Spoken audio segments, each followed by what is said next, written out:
जहाँ तक महाराष्ट्र की बात है, हम 2-3 मुद्दों पर बात करना चाहते हैं जो बच्चों के हित में हैं, और वो हम उनके अधिकार के परिप्रेक्ष्य में बात करने जा रहे हैं। जैसे शिक्षा का अधिकार, जीवन का सर्वाइवल का अधिकार है, पानी का पीने का अधिकार, स्वच्छ वातावरण का अधिकार है, और सुरक्षा संरक्षण का भी अधिकार है। तो इन सब चीज़ों में, और एक और जो चीज़ है कि बच्चों को जो विकास है उसमें जो शारीरिक विकास है वो तो एक बात है ही, जो हम दिखते हैं और समझ भी पाते हैं, पर मानसिक विकास किस तरह से होती है और कैसे जितना जल्दी हम इंटरवीन करें उतना अच्छा है बच्चों के लिए। मतलब 6 साल से अंदर का जितना आप कर सकते हैं, बुद्धि का विकास 80% तब तक बढ़ जाता है। ये संदेश हम इन्फ्लुएंसर्स के माध्यम से, जो आज इस मीटिंग में आए हैं ग्रेविटास के माध्यम से, उन तक पहुंचाना चाहते हैं, ताकि वो आगे जाकर क्लाइमेट चेंज की बात करें, कैसे हम युवाओं को इस मुद्दे में शामिल कर सकें, कैसे रीडिंग कैंपेन पर बात कर सकें।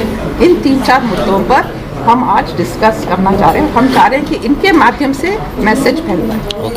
ज्यावेळेला विशेषतः बालकांच्या प्रश्नावरती एखादी घटना घडते, कुठे छोट्या मुलांना शाळेमध्ये चटके दिले जातात किंवा काही वेळेला ऊसतोड कामगारांच्या मुलांना किडनॅप केलं जातं, अशा घटना येतात आणि त्यावेळेला जाणवतं सगळ्यात म्हणजे कम्युनिटी बेस्ड ऑर्गनायझेशनचा अभाव. आपण जे काम करतोय सगळे अतिशय चांगलं काम आहे, डेडिकेशननी काम करतोय. प्रत्येक शहरामध्ये नसला तरी बऱ्याचशा शहरामध्ये आपला स्वतःचं अस्तित्व आहे.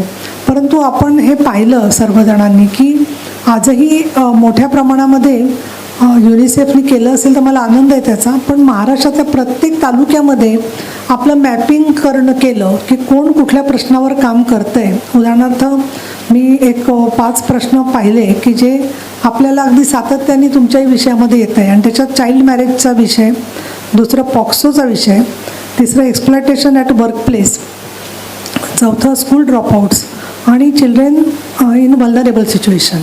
तर या 5 विषयांमध्ये अजून पण विषय बरेच निघू शकतात, पण मेन टायटल्स पाहिली तर आम्ही ज्या वेळेला बऱ्याचशा व्हल्नरेबल सिच्युएशनमध्ये काम केलं तेव्हा उषात असं लक्षात आलं की every NGO comes and they said it we are working. पण असं होतं की कुठल्या तालुक्यात आणि कुठल्या जिल्ह्यात त्यांचं काम आहे हे चित्र स्पष्ट नसतं. आणि मग असं होतं की आता यवतमाळचे CEO बोलताना आपण पाहिले, परंतु तिथल्या तालुक्यामध्ये झरीधामणी सारख्या भागामध्ये आदिवासी मुलींना फसवून लग्न करणं आणि त्यांची म्हणजे कुमारी मातांची मुलं असणं हा प्रश्न अजूनही सुटला असं आपल्याला म्हणता येणार नाही आहे.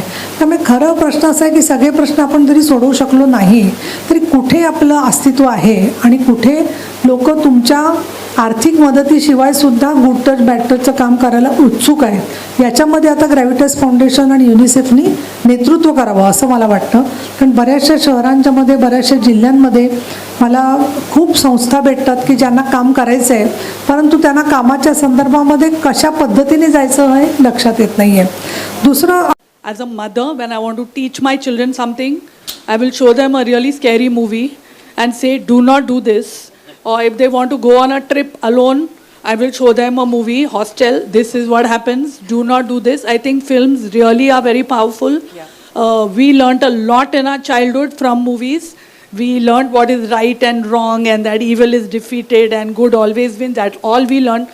I don't think our parents sat and we learned it from the movies. Very true. I think, like she said, educating parents, having short films that are more entertaining. Sorry, the UNICEF films were lovely, but I don't think any child will sit and watch it. So we need little more entertaining films to teach the children. Very no, true. I'm saying, and also the attention span is very less. So maybe like a minute, like they're watching reels all the time. You know, they're watching it because it gets over in a minute.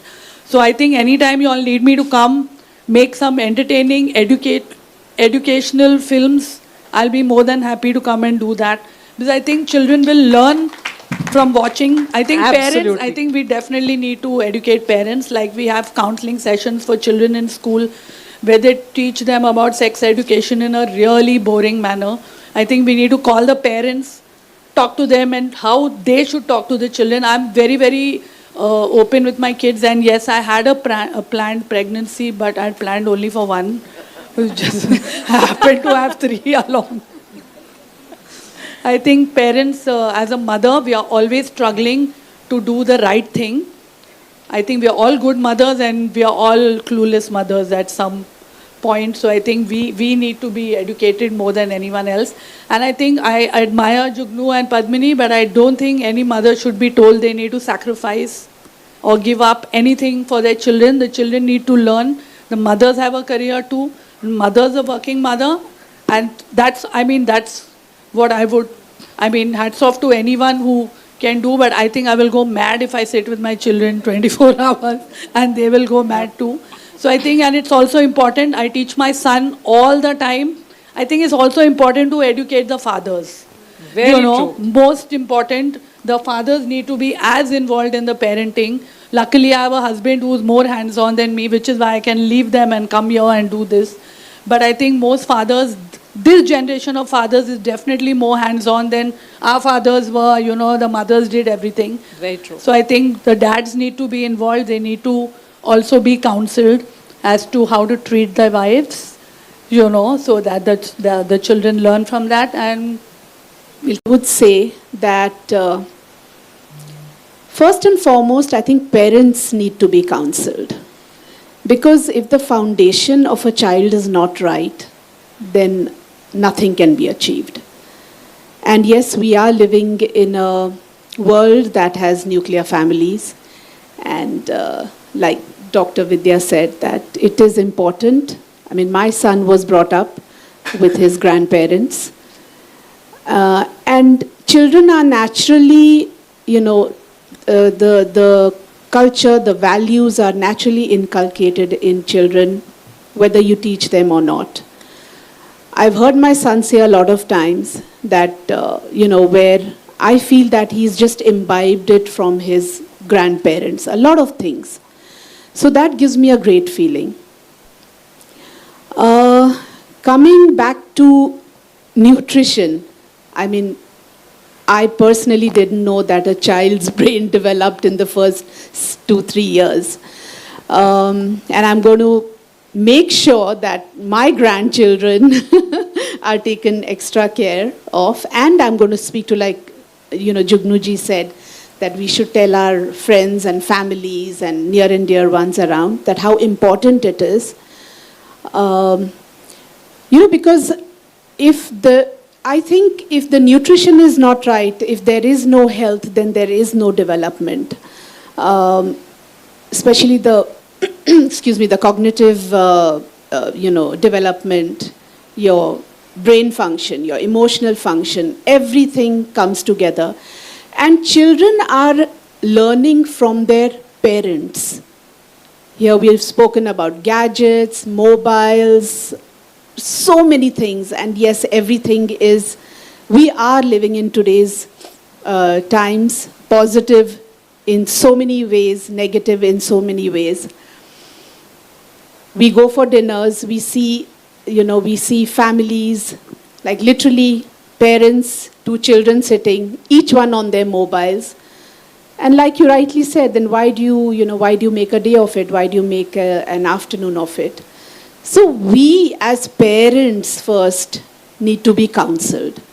UNICEF foundation आणि ग्रॅव्हिटस foundation आम्ही गेलो 3 वर्ष एकत्रित मिळून काम करतो आणि जेव्हा दिल्लीतली निर्भया केस ही जेव्हा घडली त्यानंतर आम्हाला असं वाटलं की आपण या विषयावरती काम करायला हवं आहे आणि मग आम्ही या विषयावरती सखोल चर्चा केली. काही समाजसेवकांशी, काही NGOंना गाठीभेटी दिल्या आणि मग याच्यामधले आम्हाला एक गंभीर आकडे आमच्या समोर आले. मग आम्ही ठरवलं की नाही, या विषयावरती आपल्याला काम करायचं. मग आम्ही स्कूलच्या गाठीभेटी घेतल्या, प्रिन्सिपल, टीचर या सगळ्यांच्या आम्ही गाठीभेटी घेतल्या. त्यावेळेला आम्हाला थोडासा नकारात्मक हे आला, कारण हा अतिशय सेन्सिटिव्ह सब्जेक्ट असल्याकारणाने आम्हाला सगळ्यांनी नकार दिला. परंतु आम्हाला आता हा विषय कशा पद्धतीने समजून सांगायचा हे आम्ही खूप काउन्सेलिंग करून त्यांना सांगितलं की नाही, ही जर आपल्या मुलांवरती जर अशी अत्याचाराची वेळ आली तर आपण काय करणार. आपण आई वडील म्हणूनच त्यांच्या मागे उभे राहणार आणि आपण सर्व समाजच त्यांना सपोर्ट करणार. तर ह्या समाजालाच आपण का घाबरतोय. जर समाजच आपल्याबरोबर असेल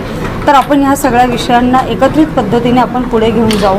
यासाठी आम्ही स्कूलमध्ये मग सांगितल्यानंतर मग पॉझिटिव्ह रिस्पॉन्स आला आणि आम्ही 45 मिनिटचं एक सेशन स्कूलमध्ये स्टार्ट केलं आणि या 45 मिनिटच्या सेशननंतर मुलं मोकळी संवाद साधायला लागले आणि त्यांच्याबरोबर काही घटना घडत असतील किंवा त्यांच्याबरोबर काही गोष्टी होत असतील त्यांच्या मित्र मैत्रिणींबरोबर, तर ते आमच्याबरोबर ते शेअर करायला लागले आणि कुठेतरी आम्ही त्यांना त्याच्यातून बाहेर काढायला आमचं ग्रॅव्हिटस फाउंडेशन आणि युनिसेफ आम्ही मिळून त्यांना कुठेतरी बाहेर काढायचा एक प्रयत्न करत आहोत. आणि अशा पद्धतीने आम्ही आज 4 लाख विद्यार्थ्यांपर्यंत पोहोचलो आहोत आणि बऱ्याचशा विद्यार्थ्यांना याचा फायदा झालेला आहे. आणि आज इतका पॉझिटिव्ह रिस्पॉन्स आहे की स्कूल आम्हाला स्वतःहून फोन करून आम्हाला आज सांगते की प्लीज तुम्ही या आणि आम्हाला हे 45 मिनिटचं मुलांना गुड टच बॅड टचचं सेशन द्या. आज आमच्याकडे 1000 वर्क ऑर्डर स्कूलच्या आहेत आणि अशा पद्धतीने आम्ही काम पुढे करत आहोत. युनिसेफच्या राजेश्वरीजी ज्या आहेत आज आपल्याबरोबर, त्या देखील आपल्याला सांगतीलच पुढच्या काही आमच्या 3 ज्या गोष्टी आहेत. मुलांच्या वाचनाबद्दलचे सुद्धा याच्यामध्ये एक गंभीरता आहे की मुलांचं वाचन कमी झालेलं आहे. पाणी वाचवणं हे मुलांना आपण शिकवलं गेलं पाहिजे, याच्याबद्दल राजेश्वरी मॅडम आपल्याला सांगतील. ग्रॅव्हिटस फाउंडेशन आणि युनिसेफ यांनी आज एक राऊंड टेबल चर्चा बालकांच्या प्रश्नावरती आयोजित केलेली आहे आणि गुड टच बॅड टचच्या विषयावरती ग्रॅव्हिटस फाउंडेशनने जवळजवळ 4.5 लाख विद्यार्थ्यांपर्यंत ते पोहोचलेले आहेत. त्याचबरोबर युनिसेफ आणखीन ग्रॅव्हिटस फाउंडेशनच्या बरोबर महाराष्ट्रामध्ये बालकांच्या प्रश्नावर अनेक काम करणाऱ्या ज्या संस्था आहेत शैक्षणिक क्षेत्रातल्या, त्यांना देखील बोलावलेलं आहे. तर मला असं दिसते की बालकांची सुरक्षितता, बालकांचं आरोग्य, बालकांचं शिक्षण, बालकांचे अधिकार, त्याचबरोबर विशेष परिस्थितीतली जी मुलं असतात, मग ती कोविडमुळे अनाथ झालेली असतील किंवा शेतकरी आत्महत्येमुळे अनाथ झालेली असतील, अशा मुलामुलींच्यासाठी काम करण्याच्या संदर्भात आजची बैठक आयोजित केलेली आहे. आणि खरं सांगायचं तर एवढी प्रचंड बाकीचं सगळं वातावरण गंभीर असताना, हिंसाचार चाललेला असताना बालकांच्या प्रश्नावरती या संस्था काम करत आहेत. म्हणून मी या कामाला अग्रक्रम देऊन आज इथे उपस्थित राहिलेली आहे. आणि त्यामुळे उषा काकडे, त्यांचे सगळे सहकारी, बालकांच्या प्रश्नावर काम करणारे इतर संस्था यांनी मिळून विधान परिषदेचे उपसभापती म्हणून या कामाला मी कसं अधिक चालना देऊ शकेन, या दृष्टिकोनातून मी निश्चितपणाने विचार मांडणार आहे. आणि मला अशी अपेक्षा आहे की अतिशय चांगलं काम जे युनिसेफ आणि बाकीच्या संस्था महाराष्ट्रात करत आहेत ते अजून मजबूत झालं पाहिजे, जेणेकरून अजून मुलांना सुरक्षितता आणि जीवनाची संधी मिळाली.